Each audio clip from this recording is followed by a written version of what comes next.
اللہ رب العزت نے قرآن پاک میں ارشاد فرمایا اللہ اعلم حیث یجعل رسالتہ، اللہ زیادہ بہتر جانتا ہے کہ اس نے رسالت کا تاج کس کو پہنانا ہے، نبوت کا تاج کس کو پہنانا ہے۔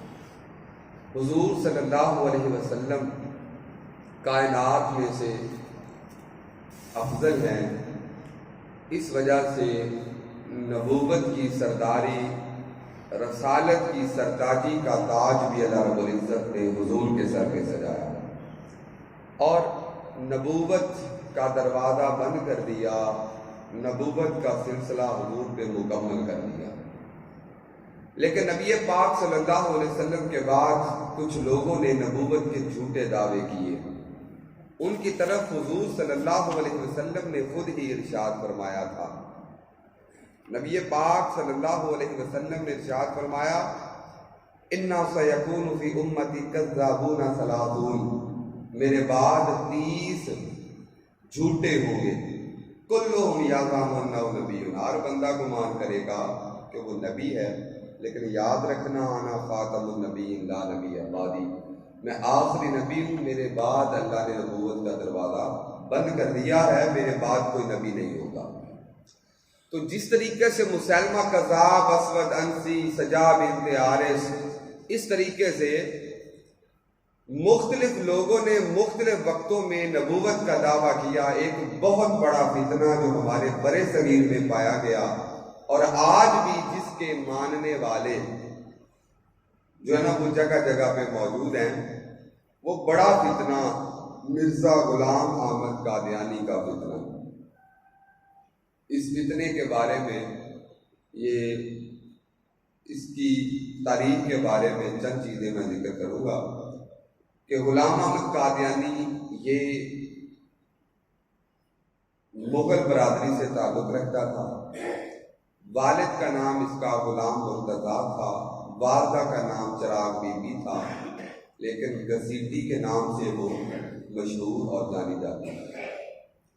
گرداسپور کے ایک گاؤں قادیان میں 1839 عیسوی میں یہ پیدا ہوا۔ 1902 عیسوی میں اس نے نبوت کا دعویٰ کیا اور اس کے دعوے بڑے بڑے عجیب تھے۔ کہتا ہے منم مسیح زمان، منم کریم خدا، منم محمد و احمد مصطفیٰ باشد، زمانے کا مسیح بھی میں ہوں، خدا کا کلیم بھی میں ہوں، محمد احمد بھی میں ہوں۔ کبھی کہتا ہے ابن مریم کے ذکر کو چھوڑو، اس سے بہتر غلام احمد ہے، یعنی حضرت عیسیٰ علیہ السلام سے بھی کہتا ہے میری شان زیادہ ہے،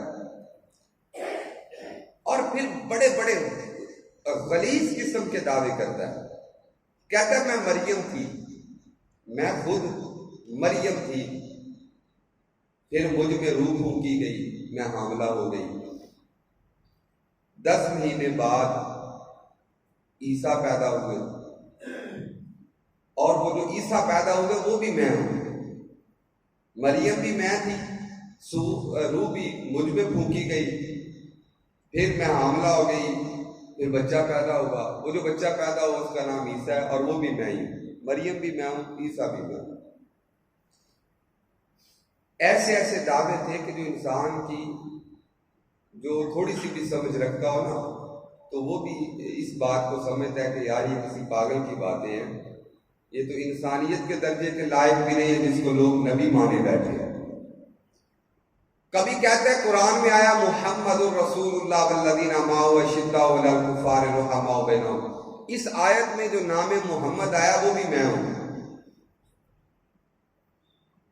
پھر اپنے دعوے کی تفسیر روحانی فضائل 22ویں جلد میں ذکر کرتا ہے میں آدم ہوں، میں نوح ہوں، میں ابراہیم ہوں، میں اسحاق ہوں، میں یعقوب ہوں، میں اسماعیل ہوں، میں موسیٰ ہوں، میں عیسیٰ بن مریم، میں محمد ہوں۔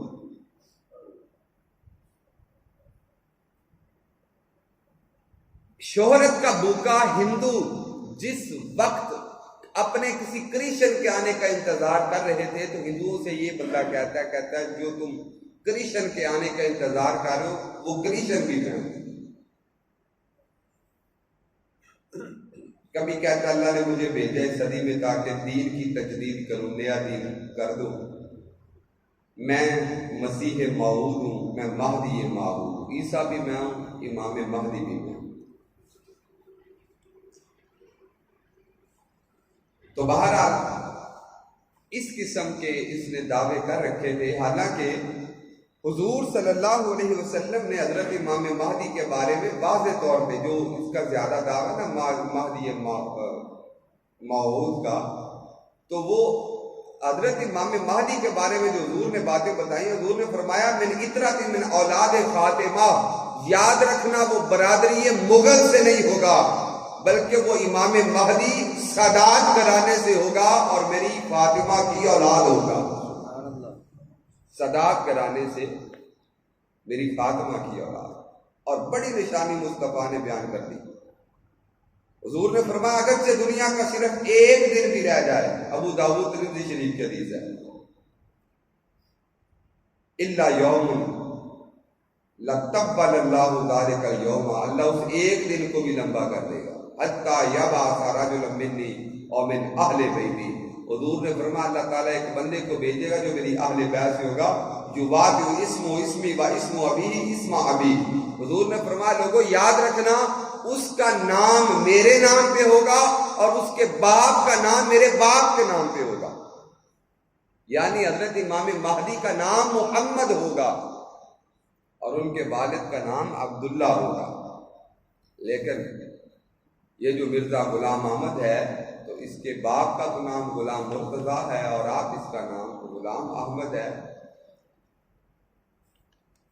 اس قسم کے اس کے بے شمار دعوے تھے، جن دعووں کی بنا پہ اس کو دنیا میں مختلف ممالک میں کافر قرار دیا گیا اور اس میں پابندیاں لگا دی گئی۔ پابندیاں حضور صلی اللہ علیہ وسلم نے جو آج سے 1450 سال پہلے پیشین گوئیاں کی تھی نا، وہ آج بھی سچی ثابت ہو رہی ہیں۔ میرے نبی کی کوئی ایک پیشین گوئی بھی ایسی نہیں ہے جس کو دنیا والے جھوٹا ثابت کر سکے، لیکن اس کی اپنی صورتحال یہ ہے 10 جولائی 1888 عیسوی کو 48 سال کا یہ مرزا خاندان کی ایک 13 سالہ محمدی بیگم پہ فدا ہوا، اور اس نے اس وقت پیشین گوئی کی۔ اس قادر مطلق نے مجھ سے فرمایا کہ اس شخص کی دختر کلام کے لیے سلسلہ جنبانی کر، اگر اس نے نکاح کے سے انحراف کیا اس لڑکی کا انجام بہت برا ہوگا۔ اگر کسی اور سے بیائی گئی تو وہ روزے نکاح سے 2.5 سال تک، ایسے ہی والد اس دختر کا 3 سال تک فوت ہو جائے۔ پیشین گوئی کرتا ہے میرے نال ہی بیائی جائے، اگر میرے نال نہ بیائی گئی کسی اور نہ بیاہ دیتی تو بندہ 2.5 سال تک زندہ رہنا ہے، کہ اس لڑکی کا والد 3 سال تک زندہ رہنا تو دونوں مر جائے۔ مدت چلو 2.5 سال ہی دے دیتی، پھر بھی 3 سال دی، یہ صورتحال۔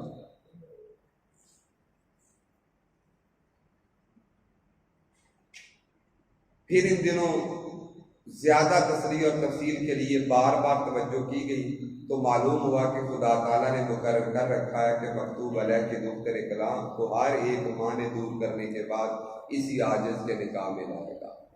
ایک بیوہ سے نکاح کر لینا عبادت ہے، طلاق یافتہ سے نکاح کر لینا عبادت ہے، لیکن یہ نظریہ رکھنا کہ اس کا بندہ مر جائے اور یہ پھر میرے پاس آ جائے، یہ بے غیرتی ہے،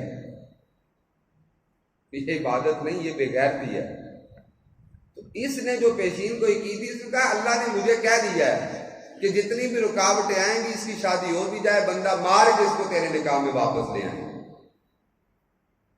پھر دھمکیاں، لالچ، جب کچھ بھی نہ مانا، وہ عزیزوں میں تھی تو پھر منت سماجت بھی کی، سب کیا، مگر والد نے بچی کا نکاح 17 اپریل 1892 عیسوی کو اپنے عزیز مرزا سلطان محمد سے کر دیا۔ پھر اس کے بعد تاریخ نے دیکھا نہ شوہر مرا نہ اس بچی کا والد مرا، اور اگر واصل جہنم ہوا تو یہ مرزا غلام احمد قادیانی ہو گیا۔ تو بہت ساری چیزیں ایسی سامنے ہیں جس کی وجہ سے مسلمان تڑپ اٹھے۔ 7 ستمبر 1947 میں پاکستان کے قانون میں انہیں کافر قرار دیا گیا۔ پہلا کفر کا فتویٰ غلام دستگیر قصوری نے لگایا۔ اعلیٰ حضرت نے اس کے رد میں 6 کتابیں لکھی ہیں۔ پیر مہر علی شاہ صاحب نے اس کے مناظرے کا چیلنج قبول کیا، لیکن یہ بھاگ گیا۔ جب بھاگ گیا تو 2 کتابیں شمس الہدایہ اور سیف چشتیائی پیر مہر علی شاہ صاحب نے اس کے رد میں لکھی۔ شاہ احمد نورانی صاحب کے والد عبدالعلیم صدیقی صاحب نے انگریزی میں دی مرر کتاب اس کے رد میں لکھی ہے۔ عمر چلی صاحب نے مقیاس نبوت میں اس کا رد کیا ہے۔ اس کے خلاف مجلس عمل تحفظ ختم نبوت بنی تو پہلے صدر سید محمد احمد قادری بنے۔ خدمات سید خلیل احمد برکاتی، عبدالستار خان نیازی، شاہ احمد نورانی صاحب نے یہ سر انجام دی۔ حضور صلی اللہ علیہ وسلم کی جب عزت پہ حملہ ہوا، عقیدہ ختم نبوت پہ، اس عظمت و شان پہ جب حملہ ہوا، جن نوجوانوں نے اپنی جانوں کی قربانیاں پیش کی، آج ہم ہیں کہ جناب کے ڈر کے جو ہے نا وہ ہم پیچھے بیٹھے رہتے ہیں، نہیں مولوی جانن مولوی کا کم جانے۔ یہ ہماری تاریخ گواہ ہے کہ حضور کے اس ایک جو عظمت شان ہے حضور کی عقیدہ ختم نبوت والی، تو اس شان کی حفاظت کے لیے 10,000 نوجوانوں نے جان کی قربانیاں پیش کی۔ 10,000 نوجوان شہید ہوا۔ اس ایک حضور کی عزت، اس شان کی حفاظت کے لیے ہم برداشت نہیں کرتے کہ کوئی اور اس طریقے سے جھوٹا دعویٰ کرے۔ جن نوجوانوں نے قربانیاں پیش کی وہ 10,000 تھے، اور جو لوگ قیدی بن گئے، جیلوں میں چلے گئے، وہ 1 لاکھ بندہ تھا۔ 1 لاکھ بندہ۔ بہرحال کوششیں نہیں چھوڑی۔ شاہ نورانی صاحب نے 137 افراد کے دستخطوں کے ساتھ 30 جون 1974 کو قومی اسمبلی میں قادیانیوں کو کافر قرار دینے کا بل قومی اسمبلی کے اسپیکر صاحبزادہ فاروق احمد خان کو پیش کیا، تو وہ کہنے لگا کہ مصیبت کھڑی کر دی، مولویوں کا جھگڑا ہے، پارلیمنٹ کی بات نہیں ہے۔ مولوی نے فتویٰ دے دیا، بس ٹھیک ہے، گل مکاؤ۔ وزیر اعظم ذوالفقار علی بھٹو نے کہا میرے لیے مسئلہ کھڑا کر دیا، لیکن علماء نے کوشش کی رکھی، یہاں تک کہ مرزا ناصر قادیانی سے جو علماء کا مناظرہ ہوا وہ 96 گھنٹے پہ مشتمل تھا۔ 96 آورز، 96 گھنٹے۔ 50,000 قادیانیوں نے وہ سلسلہ دیکھ کے اسلام قبول کر لیا۔ 50,000 قادیانی تھے جن کے ایمان بچائے گئے۔ 7 ستمبر 1974 کو قومی اسمبلی میں بل پاس ہوا۔ 2 گھنٹے کے بعد سینٹ سے بھی بل پاس ہو گیا، اور پاکستانی قانون میں بھی قادیانی کافر قرار دیے گئے۔ تو اب مطلب یہ ہے کہ جو ہم قادیانیوں کو کافر کہتے ہیں، تو یاد یہ نہیں کہ صرف مولوی بس کہہ دیتے ہیں اور اس کے پیچھے کوئی محنت نہیں ہے، اس کے پیچھے 10,000 جانیں قربان ہوئی ہیں، اس کے پیچھے علماء نے ہم تک محنتیں کی ہیں۔ 1 لاکھ بندے کو جیل کی سلاخیں برداشت کرنی پڑی ہیں، اور صرف ایسے نہیں ہو گیا، 96 گھنٹے کی بات اسمبلی ہال میں سماعت بھی کی گئی ہے، اور باقاعدہ دلائل سے یہ ثابت کیا گیا ہے کہ قادیانی کافر ہیں۔ تو لہذا اس وجہ سے پوری دنیا میں جتنے اور نبوت کے جھوٹے دعوے دار تھے، سب سے بڑا نقصان اسلام کو جو پہنچایا وہ اس مرزا غلام احمد قادیانی اور اس کے ماننے والوں نے پہنچایا۔ آج بھی جس کے ماننے والے پاکستان ربوہ میں موجود ہیں۔ بہرحال ہمارے بیان کا مقصد یہ تھا، یاد رکھیں تاریخ کے سیاہ اوراق میں جو نام لکھا گیا حضور کی عزت و ناموس کے ساتھ غداری کرنے کے حوالے سے، تو سر فہرست اس مرزا غلام محمد قادیانی کا بھی نام موجود ہے۔ ہمیں اللہ تعالیٰ اس کے فتنہ سے بچائے، حق پہ قائم رہنے کی توفیق عطا فرمائے۔ جس نے مصطفیٰ کا چہرہ دیکھ لیا ہو، جس نے حضور کی باتیں سن لی ہوں، جس نے حضور کے فرامین پڑھ لیے ہوں، جو حضور کے ساتھ لگائے بیٹھے ہوں، تو وہ حضرت عبداللہ ابن زید کی طرح دعا کرتے نظر آتے ہیں، اللہم اذھب بصری حتی لا اری بعد حبیبی محمد احدا۔ یا اللہ میں تو تیرے حبیب کے بعد کسی دوسرے کا چہرہ بھی نہیں دیکھنا چاہتا، میں سب سے بڑھ کے حضور سے پیار کرتا ہوں۔ چھوٹی سی بات آخر پہ، حضور صلی اللہ علیہ وسلم باہر نکلے تو ایک نہ کچھ لوگوں کو دیکھا جن کے پاس اونٹ تھے۔ میرے نبی کو ایک اونٹ پسند آ گیا، سرخ رنگ کا اونٹ تھا۔ حضور گئے، جا کے اس کے مالک سے پوچھا یہ اونٹ بیچنا ہے؟ تو وہ آگے سے کہنے لگا کہ جناب بیچنا تو نہیں تھا، آپ کہتے ہیں تو بیچ دیتے۔ نہیں پتا تھا ان کو یہ کون ہے، تو باہر سے کوئی آئے تھے، لیکن حضور صلی اللہ علیہ وسلم کے چہرے کا حسن ہی کچھ ایسا تھا، روشنی کچھ ایسی تھی کہ جو حضور کو دیکھتا تو پھر دیکھتے ہی رہ جاتا. اسے اونٹ کیا حضور, آپ نے مانگ لی ہیں تو کوئی مسئلہ نہیں, دے دیتے, ریٹ طے ہو گیا, پیسے طے ہو گئے. حضور نے فرمایا اچھا اب میں تو ویسے ہی باہر نکلا تھا, کہتے ہو تو مجھے سواری دے دو, میں گھر جاتا ہوں, پیسے تمہیں لا کے دے دیتا ہوں. حضور لے جائے. اونٹ حضور کو دے دیا. حضور لے کے جب چل پڑے نا تو وہ 3-4 بندے پیچھے موجود تھے. ایک دوسرے سے پوچھتا ہے, کہتا ہے تم نے اونٹ دے دیا, یہ پوچھا ہی نہیں تمہارا نام کیا ہے, بابا کا نام کیا ہے, تمہارا گھر کہاں ہے, کس برادری سے تعلق رکھتے ہو, تم نے کوئی نشانی نہیں پوچھی اور اونٹ دے دیا. تو وہ آگے سے اگلا بندہ کہتا ہے وہ پیارا کتنا تھا, وہ خوبصورت کتنا, وہ سونا کتنا تھا. تو وہ پھر بولا, کہنے لگا تم تو حسن کے جلووں میں گم ہو گئے, میں پوچھ رہا ہوں کوئی اس سے ضمانت مانگی ہے, کیا خبر وہ واپس آئے یا نہ آئے. دوسرا بندہ بولا, کہتا بولتا کتنا پیارا تھا, اس کے بولنے کا انداز کتنا پیارا تھا. پھر وہ واپس کہتا ہے دوبارہ, کہتا ہے میں کہتا ہوں حسن کے جلووں میں گم ہو کے اونٹ گم کر بیٹھو گے, جو لے گیا ہے پتہ ہے, جانتے ہو وہ کون ہے. تیسرا بندہ بولا, کہتا اس کا آنا بھی کتنا پیارا لگتا تھا اور واپس جانا بھی کتنا پیارا لگتا تھا, وہ چلتا بھی کتنا پیارا تھا. یہ آپس میں باتیں جاری ہیں. تو وہ جو سمجھانے والا تھا نا, وہ کہنے لگا پاگل یو دینوں, تمہیں سمجھ ہی نہیں, اونٹ گوا بیٹھے ہو حسن کے جلووں میں گم ہو کے, تم نے کوئی ضمانت نہیں مانگی, وہ آئے یا واپس نہ آئے. اتنی بات ہوئی کہ اچانک سے خیمے کا پردہ اٹھا اور ان کی اپنے گھر کی ایک عورت منہ باہر نکال کے کہنے لگی تم اس کے بارے میں باتیں نہ کرو, آنا ضامنۃ, میں ضامن بن جاتی ہوں, میں ضامن بنتی ہوں. وہ حیران ہو گئے, تم ہمارے گھر کی ہو, تم ضامن کیسے بن جاتی, تم جانتی. اس نے کہا پہچانتی میں بھی نہیں ہوں, جانتی میں بھی نہیں ہوں, پھر تم ضامن کیسے بن گئی. اس نے کہا میں نے اس کا آنا بھی دیکھا, میں نے اس کا جانا بھی دیکھا, تمہارے ساتھ باتیں کرنا بھی دیکھا, اور میں نے اس کا چہرہ بھی دیکھا, اور اس نتیجے پہ پہنچی ہوں اتنے خوبصورت چہرے والا بندہ کبھی جھوٹ بول سکتا ہی نہیں ہے, کبھی جھوٹ بول سکتا نہیں. تو جب وہ کہہ گیا میں پیسے دے جاتا ہوں, تو وہ دے جائے گا. تو جس نے مصطفیٰ کا چہرہ دیکھ لیا ہو, وہ دشمن ہی کیوں نہ ہو, وہ حضور کے جلووں میں گم ہو جاتا ہے. اور جس کی نظروں کے سامنے مصطفیٰ کا چہرہ ہو, اس کو کسی کانے دجال کے چہرے کو دیکھنے کی بھی ضرورت نہیں ہے. اللہ تعالیٰ ہمیں عمل کی توفیق عطا فرمائے. بسم اللہ الرحمن الرحیم. صلی اللہ